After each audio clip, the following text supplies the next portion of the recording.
Hello everyone, I am Neha Rathore, Assistant Professor in Geography from Government College, Gurgaon. आज का हमारा topic है Japan का प्रादेशिक भौगोलिक स्थिति। जापान को स्थानीय भाषा में निप्पन के नाम से जाना जाता है। विकास के संदर्भ में एशिया का ब्रिटेन भी कहते हैं। एशिया महाद्वीप के मुख्य स्थलखंड से अलग प्रशांत महासागर में स्थित जापान अनेक द्वीपों का देश है जो 35 डिग्री उत्तरी अक्षांश से 45 डिग्री उत्तरी अक्षांश के मध्य स्थित है तथा जापान का देशांतरीय विस्तार 129 डिग्री 2 मिनट पूर्वी देशांतर से 145 डिग्री पूर्वी देशांतर के मध्य फैला है। जापान में मुख्य रूप से 4 द्वीप हैं: होक्काइडो, होन्शु, क्यूशु और शिकोकू। सखलिन द्वीप तथा सोपा स्ट्रेट से जापान अलग होता है। होक्काइडो का क्षेत्रफल 83,453 स्क्वायर किलोमीटर, क्यूशु का 42,151 स्क्वायर किलोमीटर व होन्शु का 2,31,132 स्क्वायर किलोमीटर तथा शिकोकू का 1,87,097 स्क्वायर किलोमीटर है, जिनमें होन्शु द्वीप सबसे बड़ा एवं विकसित द्वीप है। जापान का कुल क्षेत्रफल 37,77,065 स्क्वायर किलोमीटर है। इसके पश्चिम में स्थित सागर को जापान सागर कहते हैं तथा जापान की आकृति चाप के आकार में है। यह क्षेत्रफल की दृष्टि से भारत का 1/10 भाग है। पूर्व में स्थित होने के कारण जापान को उगते सूरज का देश कहा जाता है। जापान में बहुत अधिक मात्रा में भूकंप आते हैं, इसलिए इसे भूकंपों का देश भी कहा जाता है। जापान की उपयुक्त भौगोलिक स्थिति के कारण ही तीव्र गति से विकास हो रहा है। जापान के भू-आकृतिक प्रदेश physiographic regions of Japan. Japan का 16% भाग मैदानी तथा 75% भाग पर्वतीय है। यहाँ 6 पर्वतीय चाप हैं: क्यूराइल द्वीप की किशिमा श्रेणी, नंबर 2 होक्काइडो के काराफोटो, नंबर 3 उत्तर पूर्व श्रेणी, नंबर 4 दक्षिण पश्चिमी श्रेणी, नंबर 5 मैरियाना श्रेणी तथा रिक्यू श्रेणी। इसके अतिरिक्त लगभग 60 ज्वालामुखी हैं।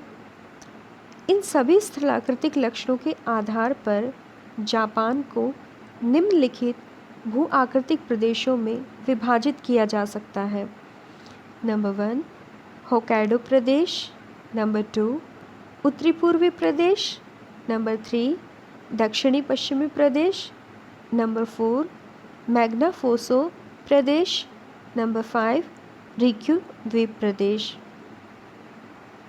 होक्काइडो प्रदेश। यह प्रदेश इशिकारी युफुत्सु निम्नवर्ती मैदान के पूर्व किटामी व हिडाफा पर्वतों के नाम से जाना जाता है। इन पर्वतों के मध्य 3 विस्तृत मैदान हैं जिनका निर्माण नदियों द्वारा जमा की गई अवसाद से हुई है।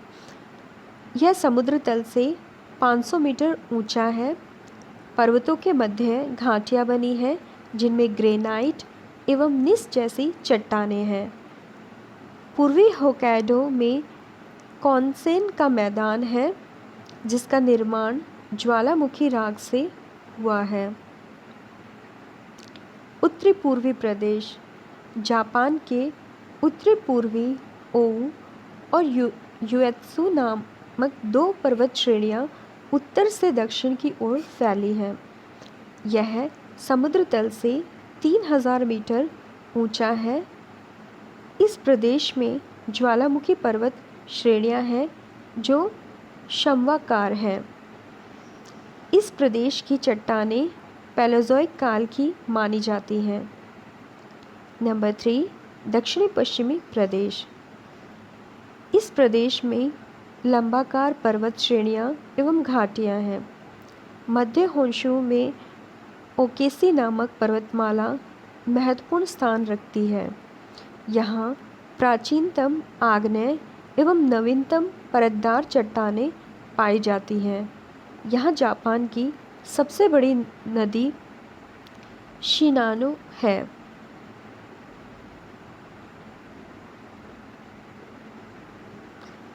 यहाँ की कुछ नदियाँ प्रशांत महासागर में गिरती हैं तथा कुछ नदियाँ जापान सागर में गिरती हैं।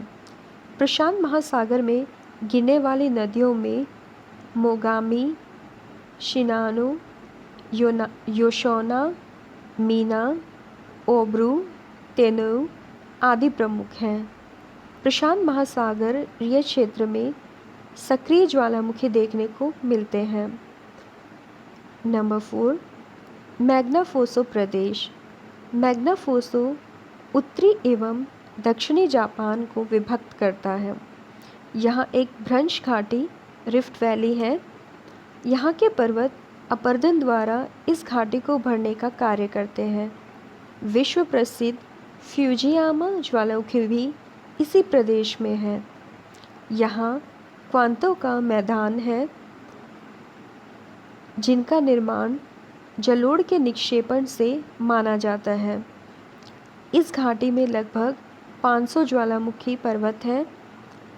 यह भौगोलिक दृष्टि से विश्व का सबसे निर्बल क्षेत्र माना जाता है। यहाँ जापानी एल्प्स सबसे ऊंचा पर्वत है जो फ्यूजियाना के रूप में है। इसे मध्यवर्ती प्रदेश भी कहते हैं। रिक्यू द्वीपीय प्रदेश यह एक चापीय प्रदेश है जो क्यूशू में माउंट असो में जाकर खत्म होता है। इसका दक्षिणी द्वीप समूह कोरामा द्वीप तथा उत्तरी भाग ओकिनावा कहलाता है। धन्यवाद।